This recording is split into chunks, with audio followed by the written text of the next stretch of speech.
ಸಿದ್ದರಾಮಯ್ಯ ಮಂಡಿಸಿರುವ ಬಜೆಟ್ ಅತ್ಯಂತ ಜನಪ್ರಿಯ ಬಜೆಟ್ ಆಗಿದೆ. ಬಜೆಟ್ ಅರ್ಥ ಮಾಡಿಕೊಳ್ಳದವರು ಅದನ್ನು ಟೀಕಿಸ್ತಾ ಇದ್ದಾರೆ ಎಂದು ವೈದ್ಯಕೀಯ ಶಿಕ್ಷಣ ಸಚಿವ ಡಾಕ್ಟರ್ ಶರಣಪ್ರಕಾಶ್ ಪಾಟೀಲ್ ಕಿಡಿಕಾರಿದ್ದಾರೆ. ಓಲೈಕೆಯ ಬಜೆಟ್ ಎನ್ನುವ ಸಿಟಿ ರವಿ ಹೇಳಿಕೆಗೆ ತಿರುಗೇಟು ನೀಡಿದ್ರು. ಬಿಜೆಪಿಯವರಿಗೆ ಮಾಡೋಕೆ ಕೆಲಸ ಇಲ್ಲ. ಮೈನಾರಿಟಿ ಅಂದ್ರೆ ಮುಸ್ಲಿಂ ಮಾತ್ರವಲ್ಲ, ಜೈನ್, ಕ್ರಿಶ್ಚಿಯನ್ ಹೀಗೆ ಹಲವರು ಬರ್ತಾರೆ. ಬಜೆಟ್ನಲ್ಲಿ ಎಲ್ಲಾ ಸಮುದಾಯದವರಿಗೆ ಮಾನ್ಯತೆ ನೀಡಲಾಗಿದೆ. ಬಿಜೆಪಿಯವರದ್ದು ರಾಜಕೀಯ ದುರುದ್ದೇಶ ಇದೆ. ಯಾರಿಗೆ ಬಜೆಟ್ ಅರ್ಥ ಆಗಲ್ವೋ ಅವರು ಇಂತಹ ಮಾತು ಹೇಳ್ತಾರೆ ಎಂದು ಡಾಕ್ಟರ್ ಶರಣಪ್ರಕಾಶ್ ಪಾಟೀಲ್ ವಾಗ್ದಾಳಿ ನಡೆಸಿದ್ರು. ದಕ್ಷಿಣ ಕನ್ನಡದ ಪುತ್ತೂರಿನಲ್ಲಿ ಸರ್ಕಾರಿ ಮೆಡಿಕಲ್ ಕಾಲೇಜು ವಿಚಾರ ರಾಜಕೀಯ ಗುದ್ದಾಟಕ್ಕೆ ಕಾರಣವಾಗಿದೆ. ಬಜೆಟ್ನಲ್ಲಿ ಪುತ್ತೂರಿಗೆ ಸರ್ಕಾರಿ ಮೆಡಿಕಲ್ ಕಾಲೇಜು ಘೋಷಣೆ ಬಗ್ಗೆ ಸ್ಪಷ್ಟತೆ ಇಲ್ಲ ಅಂತ ಪುತ್ತೂರು ಮಾಜಿ ಬಿಜೆಪಿ ಶಾಸಕ ಸಂಜೀವ ಮಠಂದೂರು ಟೀಕಿಸಿದ್ದಾರೆ. ಶಾಸಕ ಅಶೋಕ್ ಕುಮಾರ್ ರೈ ಮಾಜಿ ಶಾಸಕರಿಗೆ ತಿರುಗೇಟು ಕೊಟ್ಟಿದ್ದಾರೆ. ಮೊದಲು ತಾಲೂಕು ಸರ್ಕಾರಿ ಆಸ್ಪತ್ರೆಯನ್ನ 300 ಬೆಡ್ಗೆ ಉನ್ನತೀಕರಿಸಬೇಕು. ಆದರೆ ಬಜೆಟ್ನಲ್ಲಿ ಈ ಪ್ರಸ್ತಾಪವನ್ನೇ ಮಾಡಿಲ್ಲ. ಸರ್ಕಾರಿ ಮೆಡಿಕಲ್ ಕಾಲೇಜು ಉಲ್ಲೇಖ ಪುತ್ತೂರು ಶಾಸಕ ಅಶೋಕ್ ಕುಮಾರ್ ರೈ ಅವರನ್ನ ತೃಪ್ತಿಪಡಿಸುವುದಕ್ಕೆ ಮಾಡಿದ ತಂತ್ರವಾಗಿದೆ. ಈ ಮೂಲಕ ಪುತ್ತೂರಿನ ಜನತೆಯನ್ನ ಮೋಸ ಮಾಡಲಾಗಿದೆ. ಸಿದ್ದರಾಮಯ್ಯ ಮಂಡಿಸಿದ ಬಜೆಟ್ ಸಾಲದ ಬಜೆಟ್ ಆಗಿದೆ. ಬಜೆಟ್ನ ಒಟ್ಟು ಗಾತ್ರದಲ್ಲಿ 27% ಸಾಲದ ರೂಪದಲ್ಲಿದೆ ಅಂತ ಹೇಳಿದ್ದಾರೆ.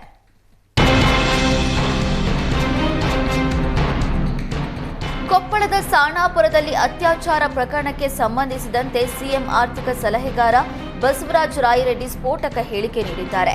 ವಿಜಯನಗರದಲ್ಲಿ ಮಾತನಾಡಿದ ಅವರು, ಅಲ್ಲಿ ಡ್ರಗ್ ಮಾಫಿಯಾವಿದ್ದು ಇದರ ಹಿಂದೆ ಕೆಲ ರಾಜಕಾರಣಿಗಳು, ಅಧಿಕಾರಿಗಳ ಕೈವಾಡ ಇದೆ ಅಂತ ಆರೋಪಿಸಿದ್ದಾರೆ. ಅಕ್ರಮ ಹೋಮ್ ಸ್ಟೇಗಳು ಬಂದ್ ಮಾಡಬೇಕು. ಹಂಪಿ ನೋಡೋದಕ್ಕೆ ಬರುವ ಹೆಸರಲ್ಲಿ ಈ ತರ ಕೆಲಸ ಮಾಡಲಾಗ್ತಿದೆ ಎಂದು ಆರೋಪಿಸಿದ್ರು.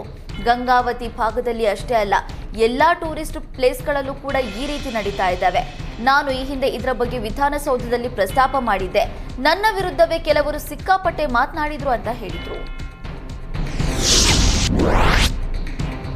ಮಾರ್ಚ್ 6ರ ರಾತ್ರಿ ಕೊಪ್ಪಳ ಜಿಲ್ಲೆ ಗಂಗಾವತಿ ತಾಲೂಕಿನ ಸಾಣಾಪುರ ಬಳಿ ವಿದೇಶಿ ಮಹಿಳೆ ಮೇಲಿನ ಅತ್ಯಾಚಾರ ಹಾಗೂ ಒಡಿಶಾ ಮೂಲದ ಪ್ರವಾಸಿಗನ ಹತ್ಯೆ ದೇಶದಾದ್ಯಂತ ಭಾರಿ ಆಕ್ರೋಶಕ್ಕೆ ಕಾರಣವಾಗಿದೆ. ನೀಚ ಕೃತ್ಯ ಎಸಗಿದ ರಕ್ಕಸರಿಗೆ ಕಠಿಣ ಶಿಕ್ಷೆಗೆ ಕೂಗು ಜೋರಾಗಿದೆ. ಪ್ರವಾಸಿಗರ ಮೇಲಿನ ಪೈಶಾಚಿಕತೆ ಖಂಡಿಸಿ ಗಂಗಾವತಿ ಶಾಸಕ ಜನಾರ್ದನ್ ರೆಡ್ಡಿ ಫೇಸ್ಬುಕ್ನಲ್ಲಿ ಪೋಸ್ಟ್ ಮಾಡಿದ್ದಾರೆ. ಹಲ್ಲೆ ಮತ್ತು ಅತ್ಯಾಚಾರ ಅತ್ಯಂತ ಹೀನ ಕೃತ್ಯ. ಅಧಿಕಾರಿಗಳು ಈಗಾಗಲೇ 2 ಆರೋಪಿಗಳನ್ನು ಬಂಧಿಸಿದ್ದಾರೆ. ಈ ಹಿಂದೆ ಕಲ್ಪಿಸಲಾಗಿದ್ದ ಪೊಲೀಸ್ ಸಬ್ ಡಿವಿಷನ್ ಅನ್ನೇ ಹಂಪಿಯಲ್ಲಿ ಮತ್ತೆ ಆರಂಭಿಸುವಂತೆ ಸರ್ಕಾರಕ್ಕೆ ಒತ್ತಾಯಿಸಿದ್ದಾರೆ. ಕೊಪ್ಪಳದಲ್ಲಿ ಪ್ರವಾಸಿಗರ ಮೇಲೆ ಹಲ್ಲೆ, ಲೈಂಗಿಕ ದೌರ್ಜನ್ಯ ಪ್ರಕರಣ ಬೆನ್ನಲ್ಲೇ ಪೊಲೀಸ್ ಇಲಾಖೆ ಅಲರ್ಟ್ ಆಗಿದೆ.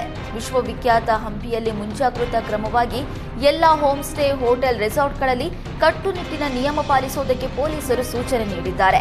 ಹೋಮ್ ಸ್ಟೇ, ಹೋಟೆಲ್, ರೆಸಾರ್ಟ್ ಮಾಲೀಕರು ದೇಶ ವಿದೇಶಿ ಪ್ರವಾಸಿಗರ ಭದ್ರತೆಯತ್ತ ಗಮನ ಹರಿಸಬೇಕಿದೆ. ಯಾವುದೇ ಅಪರಿಚಿತ ವ್ಯಕ್ತಿಗಳು ಕಂಡು ಬಂದಲ್ಲಿ ಕೂಡಲೇ ಪೊಲೀಸರಿಗೆ ಮಾಹಿತಿ ನೀಡಬೇಕು ಅಂತ ಹೇಳಿದ್ದಾರೆ. ಹಂಪಿಗೆ ವಾರ್ಷಿಕ 40 ಲಕ್ಷಕ್ಕೂ ಅಧಿಕ ದೇಶಿ ಹಾಗೂ 3 ಲಕ್ಷಕ್ಕೂ ಅಧಿಕ ವಿದೇಶಿ ಪ್ರವಾಸಿಗರು ಭೇಟಿ ನೀಡುತ್ತಾರೆ. ಅವರ ಸುರಕ್ಷತೆ ಮುಖ್ಯವಾಗಿದೆ. ಈಗಾಗಲೇ ಪೊಲೀಸ್ ಇಲಾಖೆ, ಹೋಮ್ ಗಾರ್ಡ್, ಪ್ರವಾಸಿ ಮಿತ್ರರು, ಪುರಾತತ್ವ ಇಲಾಖೆಯ ಭದ್ರತಾ ಸಿಬ್ಬಂದಿಯೊಂದಿಗೆ ಸಮನ್ವಯ ಸಾಧಿಸಿ ಹಂಪಿಯಲ್ಲಿ ಸುರಕ್ಷತೆಗೆ ಒತ್ತು ನೀಡಲಾಗಿದೆ ಎಂದು SP doctor BL Shri Haribabu ತಿಳಿಸಿದರು.